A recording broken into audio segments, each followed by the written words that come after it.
여러분은 혹시 이런 경험 해보신 적 있으신가요? 누군가에게 진심을 다해 다가갔는데 오히려 그 사람이 여러분을 가볍게 대하거나 무시하는 느낌을 받았던 순간 말이에요. 아니면 친구 관계나 직장에서 여러분이 늘 배려하고 양보했는데 정작 여러분의 의견은 무시당하고 다른 사람들이 더 중요하게 여겨지는 것처럼 느껴졌던 적은요. 저는 오랜 시간 사람들의 마음을 연구하면서 하나의 진실을 발견했습니다. 사람들은 자신에게 쉽게 다가오는 것보다 쉽게 손에 넣을 수 없는 것을 더 가치 있게 여긴다는 사실입니다. 이건 비단 물건만의 이야기가 아닙니다. 사람과 사람 사이의 관계에서도 똑같이 적용되는 심리적 원리입니다. 오늘 제가 여러분과 나누고 싶은 이야기는 바로 이것입니다. 어떻게 하면 여러분이 더 이상 다른 사람들에게 쉽게 흔들리지 않는 그 누구도 함부로 대할 수 없는 존재가 될 수 있을까요? 어떻게 하면 여러분 스스로가 가장 중요한 중심이 되어 다른 사람들이 자연스럽게 여러분을 존중하고 가치 있게 여기게 만들 수 있을까요?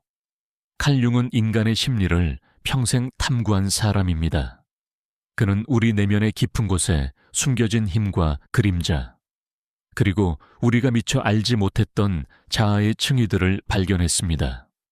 그의 통찰은 단순히 이론에 그치지 않습니다. 그것은 우리의 삶을 실제로 변화시킬 수 있는 강력한 도구입니다.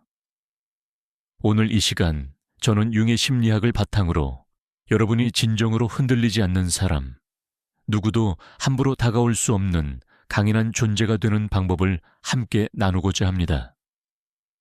이것은 단순히 거리를 두거나 냉정해지라는 이야기가 아닙니다.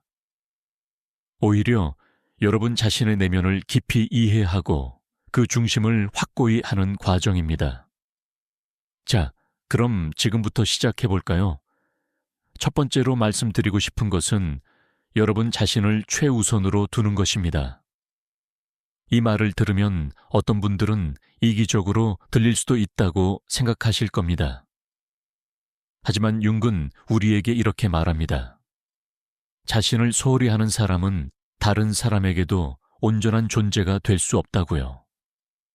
우리는 종종 다른 사람을 기쁘게 하기 위해, 사랑받기 위해, 인정받기 위해 자신을 뒤로 미룹니다.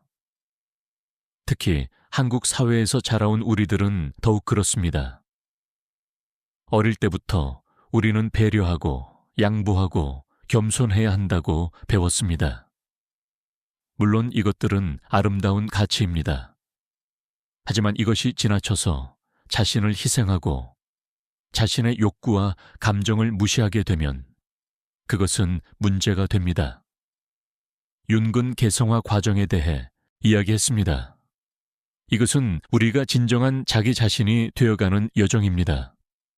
이 과정에서 가장 중요한 것은 자신의 내면을 들여다보고 자신이 진정으로 원하는 것이 무엇인지, 자신의 가치가 무엇인지를 아는 것입니다. 다른 사람이 원하는 모습이 아니라 내가 진정으로 되고 싶은 나를 발견하는 것이죠.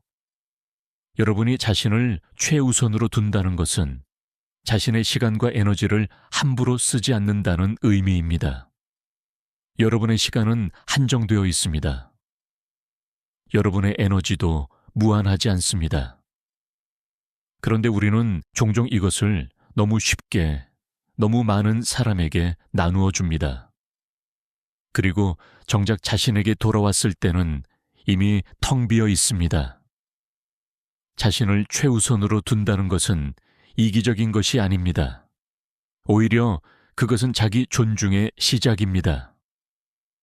여러분이 여러분 자신을 소중하게 여기지 않는다면 다른 사람들도 여러분을 소중하게 여기지 않을 것입니다. 이것은 심리학적으로 명백한 사실입니다. 사람들은 무의식적으로 여러분이 자신을 대하는 방식을 보고 그대로 따라합니다. 두 번째로, 여러분의 기준을 확고히 하세요. 윤근 그림자에 대해 이야기했습니다. 우리 내면에는 우리가 받아들이고 싶지 않은, 부정하고 싶은 부분들이 있습니다. 하지만 진정으로 강한 사람은 자신의 그림자를 외면하지 않습니다. 오히려 그것을 마주하고 통합합니다. 기준을 세운다는 것도 마찬가지입니다. 여러분이 무엇을 받아들일 수 있고 무엇을 받아들일 수 없는지를 명확히 아는 것입니다. 많은 사람들이 다른 사람에게 상처받는 이유는 자신의 경계가 불분명하기 때문입니다. 어디까지가 괜찮고 어디부터는 안 되는지를 스스로도 모르기 때문입니다. 여러분의 기준을 세운다는 것은 여러분이 어떤 대우를 받을 자격이 있다고 생각하는지를 분명히 하는 것입니다. 예를 들어, 여러분은 존중받을 자격이 있습니다. 여러분의 의견은 경청될 가치가 있습니다. 여러분의 시간은 소중합니다. 이런 기본적인 것들을 여러분 스스로가 먼저 믿어야 합니다. 한국 사회에서 우리는 종종 조화와 평화를 위해 자신의 기준을 낮춥니다. 괜찮다고, 이 정도는 참을 수 있다고, 큰일 아니라고 스스로를 설득합니다. 하지만 이런 작은 양보들이 쌓이고 쌓이면 어느새 여러분은 여러분이 원치 않는 삶을 살고 있게 됩니다. 기준을 세운다는 것은 거만해지라는 의미가 아닙니다. 그것은 자신을 지키는 것입니다. 융은 말했습니다. 자신의 본성에 충실하지 않으면 우리는 신경증에 빠진다고요. 다른 사람의 기대에 맞추어 살다 보면 우리는 우리 자신을 잃어버립니다. 그리고 그 과정에서 우리는 불안하고 우울하고 공허함을 느낍니다. 여러분의 기준을 명확히 하세요. 그리고 그것을 지키세요. 처음에는 어려울 수 있습니다. 사람들은 여러분의 변화를 이상하게 여길 수도 있습니다. 하지만 시간이 지나면 사람들은 여러분의 기준을 존중하게 됩니다. 왜냐하면 여러분이 먼저 그것을 존중하기 때문입니다.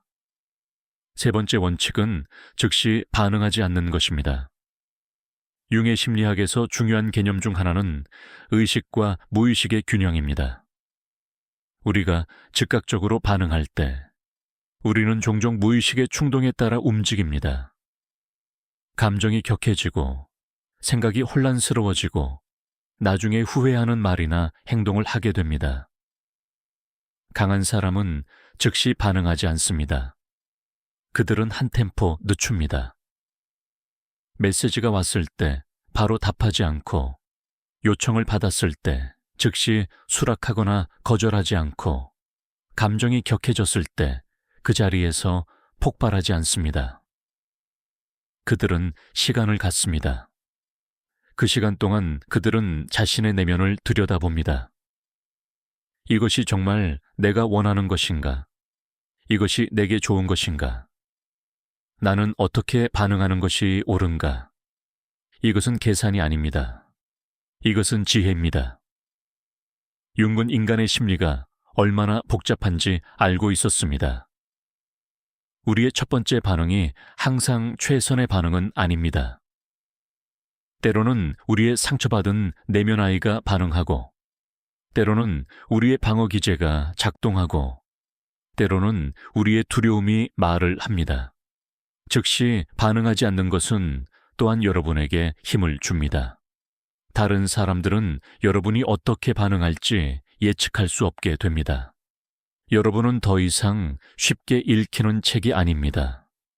사람들은 여러분을 가볍게 대할 수 없게 됩니다. 왜냐하면 여러분이 어떤 식으로든 반응할 것이라는 확신이 없기 때문입니다. 한국 문화에서 우리는 빠른 반응을 미덕으로 여기기도 합니다. 메시지가 오면 바로 답하고, 요청이 오면 바로 수락하고, 문제가 생기면 바로 해결하려고 합니다. 하지만 이런 급함이 때로는 우리를 지치게 만듭니다. 우리는 마치 다른 사람의 리모컨에 의해 조종당하는 것처럼 살게 됩니다. 여유를 가지세요. 답변을 미루는 것을 두려워하지 마세요. 생각할 시간을 요청하는 것을 부끄러워하지 마세요. 진정으로 강한 사람은 서두르지 않습니다. 그들은 자신의 속도로 움직입니다. 네 번째로, 감정적으로 독립하세요. 윤근 투사에 대해 많이 이야기했습니다. 우리는 종종 다른 사람에게 우리의 내면을 투사합니다. 우리가 원하는 것, 우리가 두려워하는 것, 우리가 부정하는 것들을 다른 사람에게서 봅니다. 그리고 우리는 다른 사람의 반응에 따라 우리의 감정이 좌우되도록 합니다. 감정적으로 독립한다는 것은 여러분의 감정이 다른 사람의 의견이나 행동에 의해 결정되지 않는다는 의미입니다. 누군가 여러분을 칭찬한다고 해서 여러분이 갑자기 훌륭한 사람이 되는 것이 아닙니다. 반대로 누군가 여러분을 비난한다고 해서 여러분이 형편없는 사람이 되는 것도 아닙니다. 여러분의 가치는 다른 사람의 평가와 무관하게 존재합니다. 많은 사람들이 다른 사람의 인정에 중독되어 있습니다. 그들은 끊임없이 칭찬을 구하고 사랑을 구하고 인정을 구합니다. 그리고 그것을 얻지 못하면 불안해하고 우울해하고 자신을 의심합니다. 이것은 매우 취약한 상태입니다. 왜냐하면 여러분의 행복이 다른 사람의 손에 달려있기 때문입니다. 융은 자기 실현에 대해 이야기했습니다. 이것은 외부의 승인이나 인정과는 무관한 내면에서 우러나오는 완전함입니다. 감정적으로 독립한 사람은 다른 사람의 의견을 들을 수 있지만 그것에 휘둘리지 않습니다. 그들은 자신의 내면의 나침반을 가지고 있습니다. 한국 사회는 특히 집단주의적입니다. 우리는 다른 사람의 시선을 많이 의식합니다. 남들이 뭐라고 할까, 남들이 어떻게 생각할까가 우리의 결정에 큰 영향을 미칩니다. 하지만 진정으로 자유로운 삶은 이런 두려움에서 벗어날 때 시작됩니다. 감정적 독립은 하루아침에 이루어지지 않습니다. 그것은 연습이 필요합니다. 먼저 여러분 자신의 감정을 알아차리는 것부터 시작하세요. 지금 내가 느끼는 이 감정은 무엇인가? 왜 나는 이것을 느끼는가? 이것은 정말 나의 감정인가? 아니면 다른 사람의 반응에 대한 나의 반응인가? 다섯 번째 원칙은 여러분의 신비로움을 유지하는 것입니다. 윤근 무의식의 깊이에 대해 탐구했습니다. 그는 우리 내면에는 우리조차 완전히 알지 못하는 깊은 층위가 있다고 말했습니다. 이 신비로움은 인간을 매력적으로 만드는 요소 중 하나입니다. 많은 사람들이 실수하는 것은 자신을 너무 쉽게, 너무 많이 드러내는 것입니다. 그들은 처음 만난 사람에게 자신의 모든 것을 이야기합니다. 자신의 과거, 자신의 상처, 자신의 꿈, 자신의 두려움까지 다 털어놓습니다. 이것은 때로는 친밀감을 주기도 하지만 동시에 여러분을 너무 쉽게 읽히게 만듭니다. 신비로움을 유지한다는 것은 거짓말을 하거나 숨기라는 의미가 아닙니다. 그것은 선택적으로 자신을 드러낸다는 의미입니다. 모든 사람이 여러분의 모든 것을 알 필요는 없습니다. 여러분의 깊은 내면은 여러분이 정말로 신뢰하는 사람들에게만 보여주는 것입니다. 윤근 페르소나에 대해 이야기했습니다. 이것은 우리가 세상에 보여주는 가면입니다. 모든 사람은 페르소나를 가지고 있습니다. 문제는 페르소나와 진정한 자아 사이의 균형입니다. 여러분은 상황에 따라 다른 모습을 보여줄 수 있습니다. 하지만 그 모든 것이 여러분의 일부입니다. 신비로움을 유지하는 것은 또한 여러분에게 힘을 줍니다. 사람들은 여러분에 대해 궁금해합니다. 하미크다, 하암남, 그들은 여러분을 알고 싶어 합니다. 그리고 이 호기심은 여러분을 더 매력적으로 만듭니다. 반대로 모든 것이 다 드러난 사람은 더 이상 흥미롭지 않습니다. 소셜미디어 시대에 우리는 모든 것을 공유하도록 장려받습니다. 우리가 무엇을 먹었는지, 어디에 갔는지, 무슨 생각을 하는지 끊임없이 업데이트합니다. 하지만 이렇게 자신을 과도하게 노출하는 것은 때로는 여러분의 가치를 떨어뜨립니다. 조금 더 조용해지세요. 여러분의 모든 생각과 감정을 공유하지 마세요. 여러분의 계획을 너무 일찍 말하지 마세요. 여러분의 성공을 조용히 이루세요. 그리고 사람들이 놀라게 하세요. 6번째로, 여러분만의 삶을 사세요. 융의 개성화 과정의 핵심은 바로 이것입니다. 다른 사람이 기대하는 삶이 아니라 여러분 자신의 삶을 사는 것입니다. 이것은 매우 어려운 일입니다. 왜냐하면 우리는 태어날 때부터 다른 사람의 기대 속에서 자라기 때문입니다. 부모님은 여러분이 이렇게 되기를 바랍니다. 선생님은 여러분이 저렇게 되기를 바랍니다. 사회는 여러분이 특정한 방식으로 살기를 기대합니다. 그리고 우리는 이 모든 기대의 무게 아래에서 정작 우리 자신이 무엇을 원하는지 잊어버립니다. 여러분만의 삶을 산다는 것은 용기가 필요합니다. 그것은 때로는 다른 사람을 실망시키는 것을 의미합니다. 때로는 이해받지 못하는 것을 의미합니다. 때로는 외로운 길을 가는 것을 의미합니다. 하지만 그것은 또한 진정한 자유를 의미합니다. 융은 우리에게 말합니다. 여러분이 여러분 자신이 되지 않으면 여러분은 평생 다른 사람의 그림자 속에서 살게 된다고요. 여러분은 다른 사람의 복사본이 되어서는 안 됩니다. 여러분은 여러분만의 독특한 존재입니다.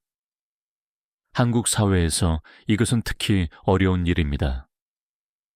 우리는 정해진 길을 따라가도록 교육받습니다. 좋은 대학, 좋은 직장, 결혼, 아이, 이것이 성공의 공식처럼 여겨집니다. 하지만 모든 사람에게 맞는 하나의 길은 없습니다. 여러분은 여러분만의 길을 찾아야 합니다. 여러분만의 삶을 산다는 것은 이기적인 것이 아닙니다. 오히려 그것은 세상에 여러분만의 독특한 기여를 하는 것입니다. 여러분이 진정으로 자신다울 때 여러분은 가장 창조적이고 가장 생산적이고 가장 행복합니다. 그리고 그 행복은 주변 사람들에게도 전달됩니다. 7번째 원칙은 거절하는 법을 배우는 것입니다. 많은 사람들이 거절을 두려워합니다. 그들은 거절하면 사람들이 자신을 싫어할까봐, 관계가 나빠질까봐, 기회를 잃을까봐 두려워합니다. 그래서 그들은 자신이 원하지 않는 것들에도 네라고 말합니다. 융은 그림자에 대해 이야기하면서 우리가 부정하고 억압하는 것들이 결국 우리에게 문제를 일으킨다고 했습니다. 거절하지 못하는 것도 마찬가지입니다. 여러분이 정말로 원하지 않는 것에 계속 네라고 말하면 그 부정적인 감정들이 쌓이고 쌓여서 결국 폭발하거나 우울증이나 분노로 나타납니다. 거절은 여러분의 권리입니다. 여러분은 모든 요청에 응할 의무가 없습니다. 여러분의 시간과 에너지는 한정되어 있고 여러분은 그것을 어디에 쓸지 선택할 수 있습니다. 아니, 선택해야만 합니다. 거절하는 법을 배우는 것은 처음에는 불편할 수 있습니다. 특히 평생 네라고만 말해온 사람에게는 더욱 그렇습니다. 하지만 연습하면 할수록 그것은 쉬워집니다. 그리고 놀랍게도 여러분이 거절하기 시작하면 사람들은 여러분을 더 존중하게 됩니다. 왜냐하면 여러분이 네라고 할 때 그 네가 진심이라는 것을 사람들이 알기 때문입니다. 항상 내라고만 하는 사람의 내는 가치가 없습니다. 하지만 때로는 아니오라고 말할 수 있는 사람의 내는 무게가 있습니다. 한국 문화에서 거절은 더욱 어렵습니다. 우리는 직접적인 거절을 무례하다고 여기도록 배웠습니다. 그래서 우리는 애매한 대답을 하거나 변명을 늘어놓거나 나중에 슬그머니 빠집니다. 하지만 이런 방식은 오히려 더 많은 문제를 만듭니다. 정직하고 직접적인 거절을 배우세요. 물론 공손하게, 하지만 명확하게 말하세요. 여러분이 할 수 없는 이유를 장황하게 설명할 필요도 없습니다. 간단히 죄송하지만 그것은 제가 할 수 없습니다 라고 말하면 됩니다. 8번째로, 다른 사람의 문제를 여러분의 것으로 만들지 마세요. 융은 심리적 투사에 대해 이야기했습니다. 사람들은 종종 자신의 문제를 다른 사람에게 투사합니다. 그리고 여러분이 공감 능력이 뛰어나거나 돌보는 성향이 강하면 여러분은 쉽게 다른 사람의 문제를 떠안게 됩니다. 다른 사람을 돕는 것은 아름다운 일입니다. 하지만 그것과 다른 사람의 문제를 여러분의 책임으로 만드는 것은 다른 문제입니다. 각 사람은 자신의 삶에 대한 책임이 있습니다. 여러분은 다른 사람을 지원할 수 있지만 그들의 삶을 대신 살아줄 수는 없습니다. 많은 사람들이 구원자 콤플렉스를 가지고 있습니다. 그들은 다른 사람을 구해야 한다고 느낍니다. 그들은 다른 사람이 행복하지 않으면 자신도 행복할 수 없다고 생각합니다. 이것은 건강한 관계가 아닙니다. 이것은 공의존입니다. 여러분은 다른 사람의 감정에 대해 책임이 없습니다. 누군가 화가 났다고 해서 그것이 여러분의 잘못은 아닙니다. 누군가 슬프다고 해서 여러분이 그들을 행복하게 만들어야 하는 것은 아닙니다. 물론 여러분은 공감하고 지원할 수 있습니다. 하지만 그들의 감정은 그들의 것입니다. 경계를 설정하세요. 여러분이 도울 수 있는 범위와 도울 수 없는 범위를 명확히 하세요. 그리고 다른 사람이 여러분에게 과도한 것을 요구할 때 그것을 거절할 수 있어야 합니다. 한국 문화에서 우리는 가족이나 친구를 위해 희생하는 것을 미덕으로 여깁니다. 하지만 희생과 자기 파괴는 다릅니다. 여러분이 다른 사람을 돕는 과정에서 여러분 자신이 무너진다면 그것은 누구에게도 도움이 되지 않습니다. 9번째 원칙은 여러분의 성공을 조용히 이루는 것입니다. 윤근 외향성과 내향성에 대해 이야기했습니다. 그는 내향적 에너지의 힘에 대해 잘 알고 있었습니다. 때로는 조용히, 침묵 속에서 이루어지는 것들이 가장 강력합니다. 많은 사람들이 자신의 계획을 너무 일찍 말합니다. 그들은 아직 시작하지도 않았는데 모든 사람에게 자신이 무엇을 할 것인지 이야기합니다. 그리고 이것은 종종 역효과를 냅니다. 왜냐하면 말하는 것만으로도 어느 정도 만족감을 얻기 때문에 실제로 행동할 동기가 줄어들기 때문입니다. 또한 여러분이 계획을 말하면 사람들은 의견을 줍니다. 그들은 그것이 왜 안 될 것인지, 무엇이 문제인지, 여러분이 어떻게 해야 하는지 말합니다. 그리고 이 모든 의견들이 여러분을 혼란스럽게 만들고 여러분의 에너지를 빼앗습니다. 조용히 일하세요. 여러분의 목표를 향해 묵묵히 나아가세요. 그리고 결과가 나왔을 때 보여주세요. 사람들은 말이 아니라 결과에 감동합니다. 여러분이 무엇을 하겠다고 말하는 것보다 여러분이 무엇을 이루었는지 보여주는 것이 훨씬 강력합니다. 융 자신도 오랜 시간 침묵 속에서 작업했습니다. 그는 자신의 내면을 탐구하고 무의식의 깊이를 연구하면서 그 결과를 조용히 기록했습니다. 그리고 그가 세상에 내놓은 것은 수십 년의 깊은 사유와 연구의 결과물이었습니다. 소셜미디어는 우리를 끊임없이 공유하도록 부추깁니다. 우리의 성취를, 우리의 행복을, 우리의 성공을 즉시 세상에 알리라고 합니다. 하지만 진정으로 강한 사람은 다른 사람의 인정을 필요로 하지 않습니다. 그들은 자신이 이룬 것에 대해 내면의 만족을 느낍니다. 조용해지세요. 덜 말하고 더 행동하세요. 그리고 여러분의 결과가 여러분을 대신 말하게 하세요. 10번째로, 과거에 얽매이지 마세요. 융은 우리의 과거, 특히 어린 시절의 경험이 우리에게 큰 영향을 미친다는 것을 알고 있었습니다.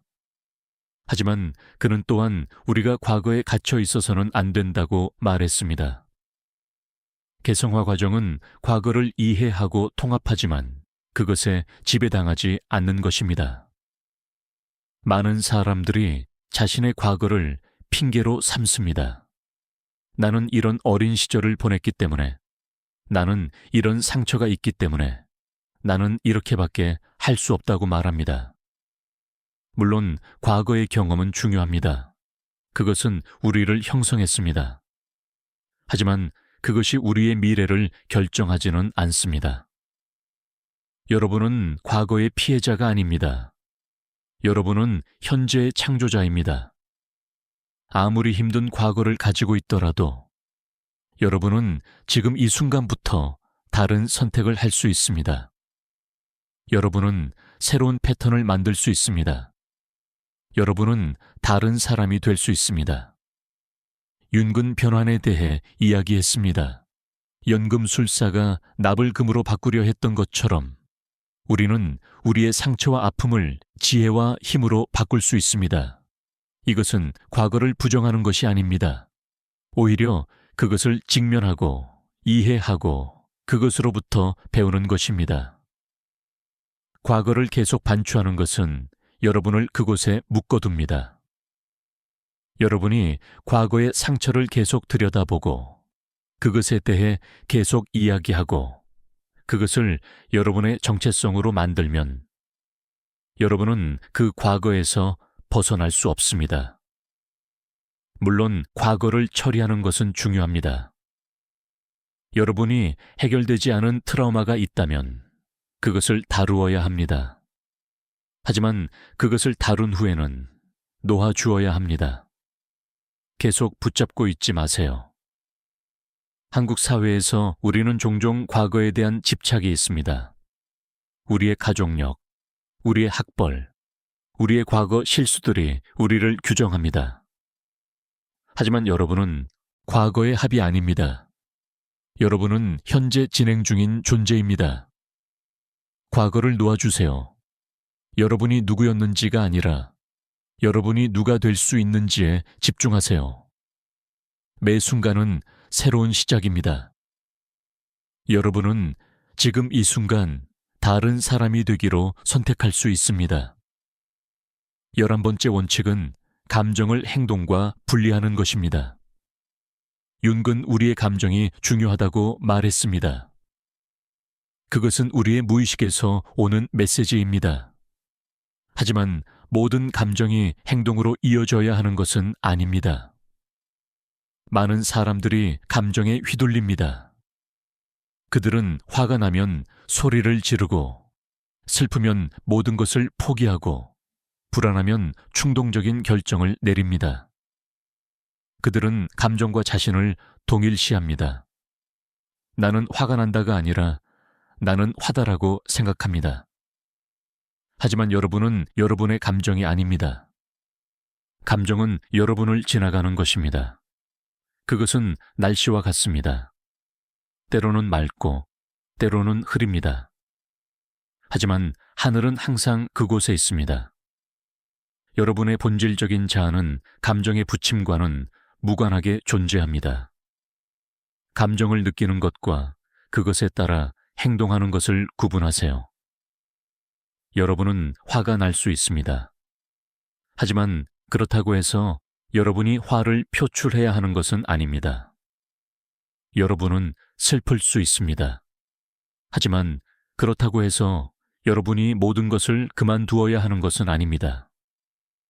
윤군 감정을 관찰하고 이해하라고 했습니다. 왜 나는 지금 이것을 느끼는가? 이 감정은 무엇을 말하려고 하는가? 이것은 현재 상황에 대한 반응인가? 아니면 과거의 상처가 촉발된 것인가? 감정을 인정하고 받아들이되 그것이 여러분을 지배하게 하지 마세요.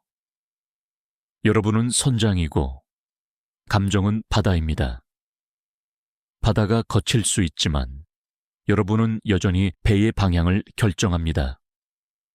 한국 문화에서 우리는 종종 감정을 억압하도록 배웁니다.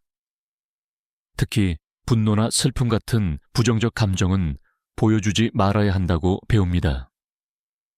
하지만 억압된 감정은 사라지지 않습니다. 그것은 더 깊은 곳에서 썩어서 결국 예상치 못한 방식으로 터져 나옵니다. 감정을 억압하지 마세요. 하지만 그것에 맹목적으로 따르지도 마세요. 감정을 느끼고 인정하고 이해하세요. 그리고 그 후에 의식적으로 어떻게 반응할지 선택하세요. 12번째로 여러분의 에너지를 관리하세요. 윤근 리비도, 즉 정신적 에너지에 대해 이야기했습니다. 이 에너지는 한정되어 있습니다. 여러분이 그것을 어디에 쓰느냐가 여러분의 삶을 결정합니다. 많은 사람들이 자신의 에너지를 함부로 씁니다.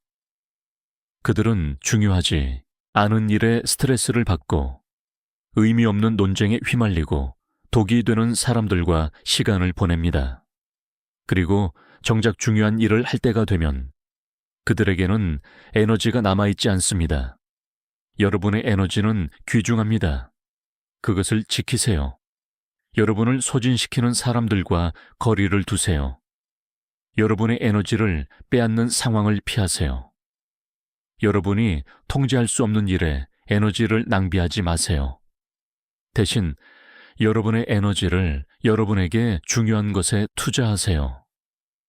여러분의 목표, 여러분의 성장, 여러분이 사랑하는 사람들에게 에너지를 쓰세요. 여러분을 살아있게 만드는 것들, 여러분에게 의미를 주는 것들에 에너지를 투자하세요. 융은 또한 내향적 에너지 충전의 중요성을 알고 있었습니다. 우리는 혼자만의 시간이 필요합니다. 고요 속에서 우리 자신과 만나는 시간이 필요합니다. 이것은 이기적인 것이 아닙니다. 이것은 필수적인 것입니다. 한국의 빠른 생활 속에서 우리는 끊임없이 바쁩니다. 우리는 항상 무언가를 하고 누군가를 만나고 어딘가에 가야 합니다. 하지만 이런 끊임없는 활동은 우리를 고갈시킵니다. 멈추세요. 쉬세요. 여러분, 자신을 재충전할 시간을 가지세요. 이것은 게으름이 아닙니다. 이것은 지혜입니다. 빈 컵으로는 다른 사람에게 물을 부어줄 수 없습니다. 먼저 여러분의 컵을 채워야 합니다.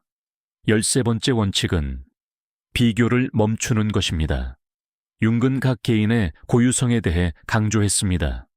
개성화 과정은 여러분이 다른 누군가가 되는 것이 아니라 진정한 여러분 자신이 되는 것입니다.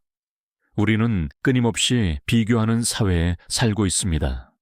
소셜미디어는 이것을 더욱 악화시킵니다. 우리는 다른 사람의 성공을, 다른 사람의 행복을, 다른 사람의 삶을 봅니다. 그리고 우리는 우리 자신을 그들과 비교합니다. 하지만 이런 비교는 의미가 없습니다. 각 사람은 다른 출발점에서 시작했고 다른 길을 걷고 있습니다. 여러분은 다른 사람의 여정의 중간을 여러분의 시작과 비교하고 있는지도 모릅니다. 여러분은 그들의 하이라이트를 여러분의 일상과 비교하고 있는지도 모릅니다.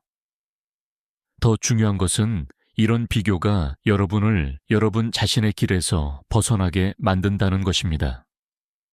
여러분이 다른 사람이 가진 것을 원하기 시작하면 여러분은 여러분이 진정으로 원하는 것을 잊어버립니다. 여러분은 다른 사람의 꿈을 쫓기 시작합니다. 융은 말했습니다. 여러분의 비전은 여러분이 밖을 볼 때가 아니라 여러분이 안을 들여다볼 때 명확해진다고요. 다른 사람을 보지 마세요. 여러분 자신을 보세요. 여러분은 무엇을 원하나요? 여러분에게 무엇이 의미 있나요? 여러분의 성공은 어떤 모습인가요? 한국 사회는 특히 비교 문화가 강합니다. 우리는 학교 성적을, 대학을, 직장을, 연봉을, 심지어 아이들까지 비교합니다. 하지만 이런 끊임없는 비교는 우리를 불행하게 만듭니다. 왜냐하면 항상 더 잘하는 사람이 있기 때문입니다. 비교를 멈추세요. 여러분의 유일한 경쟁 상대는 어제의 여러분입니다. 여러분이 어제보다 나아졌나요? 여러분이 작년보다 성장했나요? 그것이면 충분합니다. 14번째로 실패를 받아들이세요. 융근 그림자 작업에 대해 이야기할 때 우리가 부정하고 싶은 부분들을 통합하는 것의 중요성을 강조했습니다. 실패도 마찬가지입니다. 우리는 실패를 부끄러워하고 숨기고 부정합니다. 하지만 실패는 성장의 필수적인 부분입니다. 많은 사람들이 실패를 두려워합니다. 그래서 그들은 위험을 감수하지 않고 새로운 것을 시도하지 않고 안전한 영역에 머물러 있습니다. 하지만 성장은 불편한 곳에서 일어납니다. 여러분이 실패할 가능성이 있는 곳에서 일어납니다. 실패는 여러분이 무능하다는 증거가 아닙니다. 오히려 여러분이 시도했다는 증거입니다. 실패하지 않는 유일한 방법은 아무것도 하지 않는 것입니다. 하지만 그것은 삶이 아닙니다. 융 자신도 많은 실패를 경험했습니다. 그는 프로이트와의 결별 후 깊은 심리적 위기를 겪었습니다. 그는 자신의 이론이 학계에서 받아들여지지 않는 것을 보았습니다. 하지만 그는 이 모든 어려움을 통해 더 깊은 통찰을 얻었습니다. 실패를 받아들이세요. 그것으로부터 배우세요. 여러분이 넘어졌다면 일어나세요. 그리고 여러분이 배운 것을 가지고 다시 시도하세요. 실패는 끝이 아닙니다. 그것은 과정의 일부입니다. 한국 사회는 실패에 대해 가혹합니다. 우리는 완벽을 기대하고 실수를 용납하지 않습니다. 하지만 이런 문화는 혁신을 막고 사람들을 두렵게 만듭니다. 실패를 숨기지 마세요. 부끄러워하지 마세요. 오히려 그것을 여러분의 여정의 일부로 받아들이세요. 가장 성공한 사람들은 가장 많이 실패한 사람들입니다. 차이는 그들이 포기하지 않았다는 것입니다. 15번째 원칙은 진정성을 유지하는 것입니다. 융의 개성화 과정의 최종 목표는 진정한 자기 셀프가 되는 것입니다. 이것은 가면을 벗고 가식을 버리고 있는 그대로의 여러분이 되는 것입니다. 많은 사람들이 가짜 버전의 자신을 살고 있습니다. 그들은 다른 사람들이 좋아할 것 같은 모습을 연기합니다. 그들은 자신의 진짜 생각과 감정을 숨기고 받아들여질 것 같은 것만 보여줍니다. 하지만 이런 삶은 피곤합니다. 그리고 공허합니다. 진정성은 완벽함을 의미하지 않습니다. 오히려 그것은 정직함을 의미합니다. 여러분의 장점과 단점을, 여러분의 강함과 약함을, 여러분의 빛과 그림자를 있는 그대로 보여주는 것입니다. 진정성 있는 사람은 강력합니다. 왜냐하면 그들은 방어할 것이 없기 때문입니다. 그들은 이미 자신을 받아들였기 때문에 다른 사람의 판단이 그들을 흔들지 못합니다. 윤근 말했습니다. 여러분이 진정으로 자신이 될 때 여러분은 자유로워진다고요.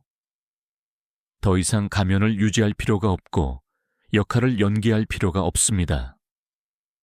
여러분은 그냥 존재할 수 있습니다. 한국 문화에서 우리는 종종 체면을 중요시합니다. 우리는 밖으로 보이는 모습을 신경 씁니다. 하지만 이런 과도한 걱정은 우리를 진정한 자아로부터 멀어지게 만듭니다. 진정한 여러분이 되세요. 여러분이 무엇을 좋아하는지, 무엇을 싫어하는지 솔직하게 말하세요. 여러분의 의견을 표현하세요. 여러분의 개성을 드러내세요. 모든 사람이 여러분을 좋아하지 않을 수도 있습니다. 하지만 진정으로 중요한 사람들은 진짜 여러분을 사랑할 것입니다. 16번째로 용서하되 잊지 마세요. 융은 치유와 변환에 대해 이야기했습니다. 우리가 과거의 상처를 치유하지 않으면 그것은 우리의 현재를 독살합니다. 용서는 이 치유 과정의 중요한 부분입니다. 하지만 용서한다는 것이 잊는다는 의미는 아닙니다. 많은 사람들이 이 둘을 혼동합니다. 그들은 용서하면 다시 상처받을 수 있도록 문을 열어두어야 한다고 생각합니다. 하지만 그것은 용서가 아니라 어리석음입니다. 여러분은 누군가를 용서할 수 있습니다. 그들에 대한 분노와 원한을 놓아줄 수 있습니다. 이것은 여러분을 위한 것입니다. 그들을 위한 것이 아닙니다. 여러분이 분노에 매달려 있으면 여러분이 고통받습니다. 용서는 여러분을 그 고통에서 해방시킵니다. 하지만 용서한다고 해서 그 사람을 다시 여러분의 삶에 받아들여야 하는 것은 아닙니다. 여러분은 그들이 여러분에게 했던 일을 기억할 수 있습니다. 그리고 그 기억을 바탕으로 여러분 자신을 보호하는 결정을 내릴 수 있습니다. 융은 우리에게 그림자를 통합하라고 했습니다. 하지만 통합한다는 것이 그것에 지배당한다는 의미는 아닙니다. 마찬가지로 용서한다는 것이 경계를 없앤다는 의미는 아닙니다. 한국 문화에서 우리는 종종 관계의 조화를 위해 용서하고 잊으라는 압력을 받습니다. 특히 가족 관계에서 그렇습니다. 하지만 진정한 치유는 상처를 묻어버리는 것이 아니라 그것을 인정하고 처리하는 것입니다. 용서하세요. 하지만 어리석게 굴지는 마세요. 여러분의 경험으로부터 배우세요. 그리고 그것을 바탕으로 더 나은 선택을 하세요. 17번째 원칙은 여러분의 직관을 신뢰하는 것입니다. 융근 직관을 4가지 심리 기능 중 하나로 보았습니다. 그는 직관이 무의식으로부터 오는 지식이라고 했습니다. 우리는 논리적이고 이성적인 사회에 살고 있습니다. 우리는 모든 것을 설명하고 증명하고 정당화해야 한다고 배웁니다. 하지만 때로는 우리의 깊은 내면이 이성보다 더 많이 알고 있습니다. 여러분은 어떤 사람을 처음 만났을 때 뭔가 이상하다는 느낌을 받은 적이 있나요? 표면적으로는 모든 것이 괜찮아 보이는데 여러분의 내면에서는 경고음이 울립니다. 이것이 직관입니다. 무시하지 마세요. 직관은 여러분의 축적된 경험과 무의식적 관찰의 결과입니다. 여러분의 의식이 미처 처리하지 못한 정보들을 여러분의 무의식이 처리하고 그것을 느낌으로 여러분에게 전달합니다. 물론 직관이 항상 옳은 것은 아닙니다. 때로는 우리의 두려움이나 편견이 직관으로 위장하기도 합니다. 그래서 균형이 필요합니다. 여러분의 직관을 듣되 그것을 이성으로 검토하세요. 하지만 여러분의 내면의 목소리를 완전히 무시하지는 마세요. 특히 여러분의 안전이나 웰빙과 관련된 일에서는 더욱 그렇습니다. 뭔가 옳지 않다고 느껴진다면 아마도 옳지 않은 것입니다. 한국 사회에서 우리는 종종 직관보다 외부의 조언을 더 신뢰하도록 배웁니다. 전문가가 뭐라고 했는지, 다른 사람들이 어떻게 하는지가 우리의 결정에 큰 영향을 미칩니다. 하지만 여러분의 삶에 대해 가장 잘 아는 사람은 여러분입니다. 여러분의 직관을 키우세요. 조용한 시간을 가지고 여러분의 내면의 목소리를 들으세요. 그리고 그것을 신뢰하는 연습을 하세요. 시간이 지나면 여러분의 직관은 더욱 정확해질 것입니다. 18번째로 독립적이 되세요. 융의 개성화는 분리 세파레시온의 과정이기도 합니다. 우리는 집단 무의식에서 벗어나 개인으로서의 자아를 확립합니다. 많은 사람들이 다른 사람에게 의존합니다. 감정적으로, 재정적으로, 심지어 정체성에 있어서도 의존합니다. 그들은 다른 사람 없이는 자신이 누구인지 모릅니다. 이것은 매우 취약한 상태입니다. 독립적이 된다는 것은 다른 사람을 필요로 하지 않는다는 의미가 아닙니다. 인간은 사회적 동물입니다. 우리는 관계를 필요로 합니다. 하지만 필요와 의존은 다릅니다. 필요는 선택이고 의존은 강제입니다. 독립적인 사람은 다른 사람과 함께 있기를 선택합니다. 하지만 그들은 혼자서도 괜찮습니다. 그들은 자신의 회사를 즐길 수 있습니다. 그들은 자신의 결정을 내릴 수 있습니다. 그들은 자신의 삶을 책임질 수 있습니다. 재정적 독립도 중요합니다. 돈이 전부는 아니지만 돈은 자유를 줍니다. 여러분이 재정적으로 다른 사람에게 의존하고 있다면 여러분의 선택은 제한됩니다. 여러분은 원하지 않는 상황에서도 머물러야 할 수 있습니다. 감정적 독립은 더욱 중요합니다. 앞서 말했듯이 여러분의 행복이 다른 사람의 손에 있어서는 안 됩니다. 여러분은 여러분 자신의 행복의 원천이 되어야 합니다. 한국 사회는 가족주의와 집단주의가 강합니다. 이것은 아름다운 면도 있지만 때로는 개인의 독립을 방해합니다. 어른이 되어서도 부모의 허락을 구하고 배우자에게 과도하게 의존하고 친구들의 의견에 따라 살아갑니다. 독립하세요. 여러분만의 삶을 사세요. 여러분의 결정을 내리세요. 물론 다른 사람의 조언을 들을 수 있습니다. 하지만 최종 결정은 여러분의 것이어야 합니다. 19번째 원칙은 여러분의 가치를 아는 것입니다. 융은 자기 셀피 개념을 발전시켰습니다. 이것은 우리 존재의 중심이고 우리의 진정한 가치는 여기서 나옵니다. 많은 사람들이 자신의 가치를 외부의 것으로 측정합니다.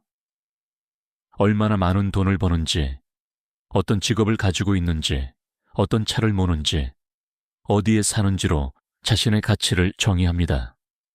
하지만 이 모든 것은 일시적입니다. 그것들은 언제든지 변할 수 있습니다. 여러분의 진정한 가치는 여러분이 누구인가에서 나옵니다. 여러분의 성격, 여러분의 가치관, 여러분의 원칙, 여러분이 다른 사람을 대하는 방식에서 나옵니다. 이것들은 여러분에게서 빼앗길 수 없습니다. 여러분은 소중합니다. 단지 여러분이 무엇을 성취했기 때문이 아니라 여러분이 존재하기 때문입니다. 여러분은 유일무이한 존재입니다. 여러분과 똑같은 사람은 이 세상에 없습니다. 여러분의 가치를 알면 다른 사람들도 그것을 알게 됩니다. 여러분이 여러분 자신을 소중히 여기면 다른 사람들도 여러분을 소중히 여깁니다. 반대로 여러분이 여러분 자신을 가볍게 여기면 다른 사람들도 그렇게 합니다. 한국 사회에서 우리는 종종 겸손을 미덕으로 여깁니다. 하지만 겸손과 자기 비하는 다릅니다. 여러분은 겸손하면서도 여러분의 가치를 알 수 있습니다. 오히려 진정으로 자신의 가치를 아는 사람만이 진정으로 겸손할 수 있습니다. 여러분의 가치를 주장하세요. 여러분이 받을 자격이 있는 것을 요구하세요. 여러분을 깎아내리는 사람들에게 저항하세요. 여러분은 그럴 가치가 있습니다. 마지막으로 20번째 원칙은 지속적으로 성장하는 것입니다. 융의 개성화는 평생의 과정입니다. 그것은 목적지가 아니라 여정입니다. 우리는 결코 완전히 도착하지 않습니다. 우리는 항상 되어가고 있습니다. 많은 사람들이 어느 시점에 도달하면 성장을 멈춥니다. 그들은 자신이 이미 다 배웠다고, 이미 충분히 알고 있다고 생각합니다. 하지만 이것은 정체의 시작입니다. 그리고 정체는 퇴보로 이어집니다. 세상은 계속 변합니다. 우리도 계속 변해야 합니다. 새로운 것을 배우고, 새로운 경험을 하고, 새로운 관점을 받아들여야 합니다. 이것이 우리를 살아있게 만듭니다. 융 자신도 죽을 때까지 배우고 성장했습니다. 그는 80대에도 새로운 아이디어를 탐구하고 자신의 이론을 수정하고 더 깊은 이해를 추구했습니다. 그는 결코 만족하지 않았습니다.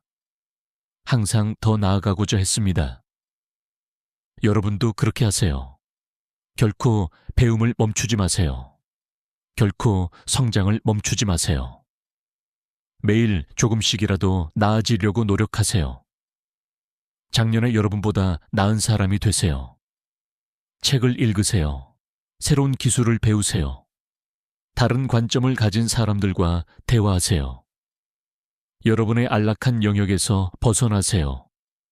실수를 하고, 배우고, 다시 시도하세요. 한국 사회는 때로 나이가 들면 배움을 멈추는 것처럼 보입니다. 하지만 진정으로 지혜로운 사람은 평생 학생입니다. 그들은 항상 호기심을 가지고, 항상 질문하고, 항상 성장합니다. 지속적인 성장은 여러분을 젊게 만듭니다. 육체적인 나이가 아니라 정신적으로 젊게 만듭니다. 여러분은 생동감 있고 활기차고 삶에 참여하고 있습니다. 자, 여러분, 우리는 지금까지 20가지 원칙을 함께 살펴보았습니다. 이 모든 것의 핵심은 무엇일까요? 그것은 바로 여러분이 여러분 자신의 중심이 되는 것입니다. 윤기 평생을 바쳐 전하고자 했던 메시지는 이것입니다. 여러분 안에 모든 답이 있다는 것입니다. 여러분은 외부에서 자신을 찾을 필요가 없습니다. 여러분은 안으로 들어가야 합니다. 흔들리지 않는 사람이 된다는 것은 무감각해지는 것이 아닙니다. 오히려 그것은 깊이 느끼면서도 중심을 잃지 않는 것입니다. 그것은 다른 사람을 사랑하면서도 자신을 잃지 않는 것입니다. 그것은 세상에 참여하면서도 자신의 정체성을 유지하는 것입니다. 여러분이 진정으로 자신을 알고 자신을 받아들이고 자신을 사랑하면 다른 사람들도 그렇게 할 것입니다. 여러분이 여러분의 가치를 알면 다른 사람들도 그것을 알게 됩니다. 여러분이 여러분의 경계를 지키면 다른 사람들도 그것을 존중합니다. 이것은 하루아침에 일어나지 않습니다. 융의 개성화 과정은 평생의 여정입니다. 여러분은 때로 넘어질 것입니다. 여러분은 실수할 것입니다. 여러분은 옛 패턴으로 돌아갈 것입니다. 괜찮습니다. 그것도 과정의 일부입니다.